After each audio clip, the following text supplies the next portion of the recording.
In this video, I want to talk about 5 things that every life coach should know.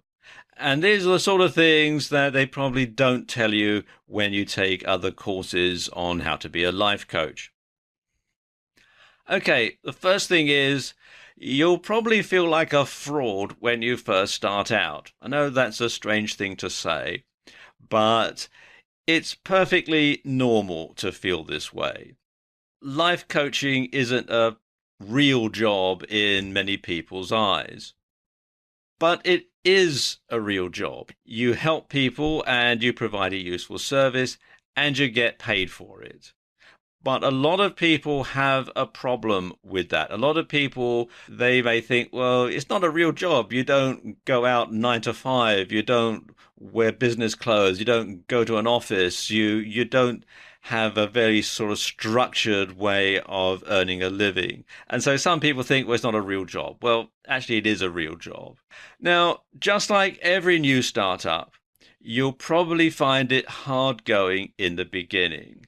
And you might catch some flack. People say, "Oh, making any money yet?" Or that sort of thing. But once you start getting a few clients and you start building up your business, you'll find people's attitudes will change and they'll generally change for the better. So don't worry if at the beginning you start to doubt yourself and think, well, am I really qualified for doing this? My life's a mess, so how can I tell other people to live their life? But those sort of feelings are perfectly normal. Okay, number 2, don't try to be an agony aunt. It's not your job to dish out advice. Because giving advice is trying to impose your vision of what your client should be doing. It's not up to you to get involved in the day-to-day running of the client's life. That's not what a life coach is for. Life coaching is about objectivity, it's about structure, and it's about empowerment. It's not about instruction or indoctrination, and clients must be given the power to help themselves. Offering advice, opinions, and judgments would undermine the basic principles behind life coaching. There's a world of difference between being an instructor and being a guide. An instructor shows a person exactly what to do. A guide provides the tools and support that a person needs to do something for themselves. So a life coach is a guide, not an instructor. Now, everybody has the capability to adjust the limits of their own perspective. Your job as a life coach is to help people to open their minds and achieve their objectives. And you must help people to find their own way, the one that's best for them, not the one that you select for them to follow. Okay, number 3, you need to find a niche to be successful as a life coach. Just like in every business, you need to find a specialized niche to operate in. Being a generalist is a recipe for disaster. You can't help everybody with everything. So what sort of life coaching niches are there, and what sort of ones should you be thinking about? Well, there are lots of them. Here's just a few. You can help people with their business life, family life, child rearing, love life, relationships, motivation, and so on. But you'll notice that each of these niches requires a different set of skills. Your business life is going to be different from child rearing, and your love life is going to be different from family life. So you see, each one is different slightly. So you do need to concentrate on one particular niche at a time in order to become expert at it. Okay, number 4, and this is something that not a lot of people think about when they go into life coaching or any other form of coaching, really. And that is that you need to provide products as well as services to generate a decent income. You see, providing services takes time.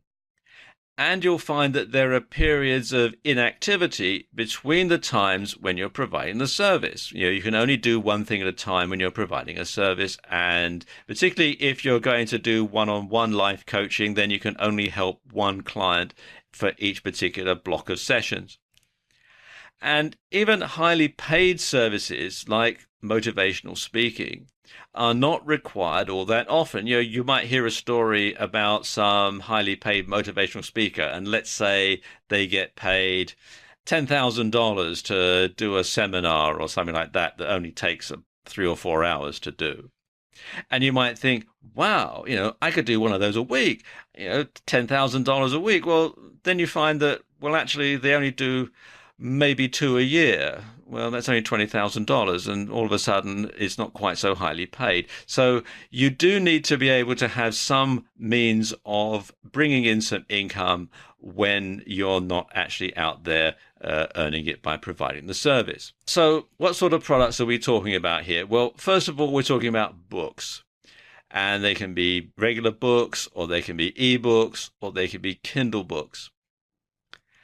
You can do audio products, and these can be MP3 audio downloads, or they can be audio products on CDs. You can do videos that feature yourself just speaking to camera, or you can have more professional videos that have camera and graphics, or you can have graphics and a voiceover like this video.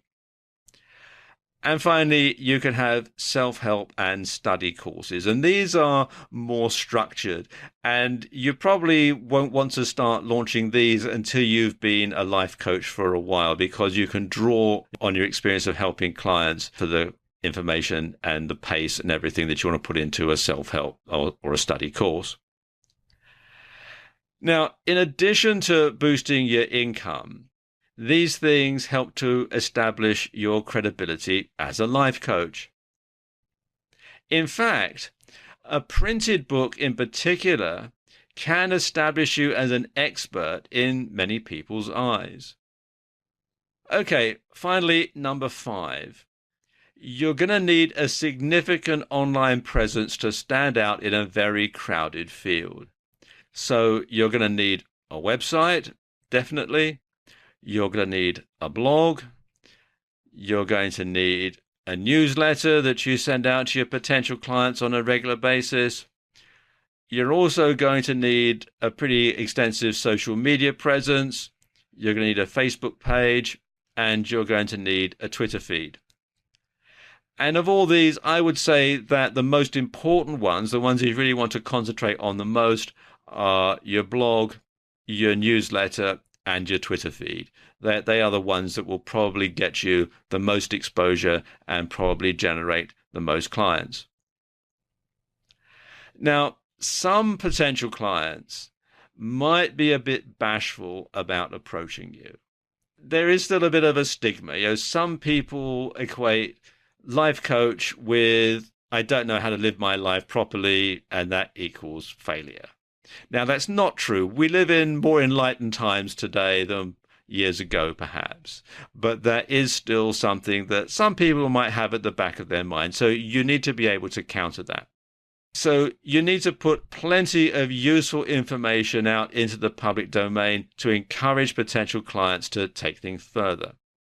And this further establishes your credibility, and it makes you more approachable. Especially videos that you appear in, because then people can see that you are a real person. You're not some big corporation. You are who you say you are. Oh, and one more thing. You never stop learning.